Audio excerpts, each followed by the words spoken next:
ভারতে ৭ ধাপের লোকসভা নির্বাচনের চতুর্থ দফার ভোটের দিন ১৩ মে দেশটির ১০টি রাজ্য এবং কেন্দ্রশাসিত অঞ্চল জুড়ে ৯৬টি সংসদীয় আসনে ভোটের আয়োজন করা হয়। এ দফায় ভোট হয়েছে গুরুত্বপূর্ণ কাশ্মীর অঞ্চলে। অঞ্চলটির স্বায়ত্তশাসন বাতিল করে ২০১৯ সাল থেকে নয়াদিল্লির শাসনাধীন করার মোদির সিদ্ধান্তের পর এই প্রথম ভোট দিচ্ছেন কাশ্মীরের মানুষ।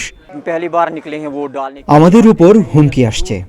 অনেকেই বলেছে আমরা ভুল করছি, তবে আমরা আজ বের হয়েছি পরিবর্তন করব এই প্রত্যাশায়। हमारा जो भी मतलब यहाँ पे ज़मीन है उसको कह रहे हैं ये घास चराई वो उस पर जुल्म हुआ, यूथ को तंग कर रहे हैं, कोई ना कोई लीगल दे रहे हैं कि ये गलत कर रहे हैं काम, तो यूथ को बहुत तंग करे। तो यूथ यही सोच के निकले हैं आज कि हम चेंज करेंगे।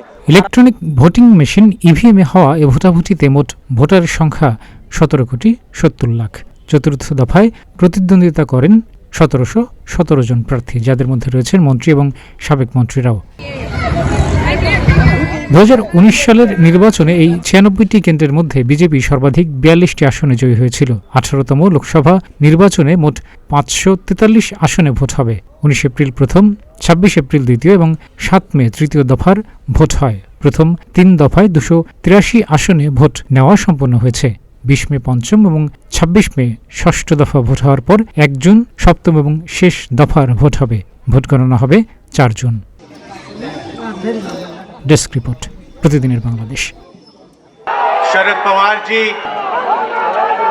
तेजस्वी यादव जी, पूरे पिछले 10 साल में देश को ठगा गया है।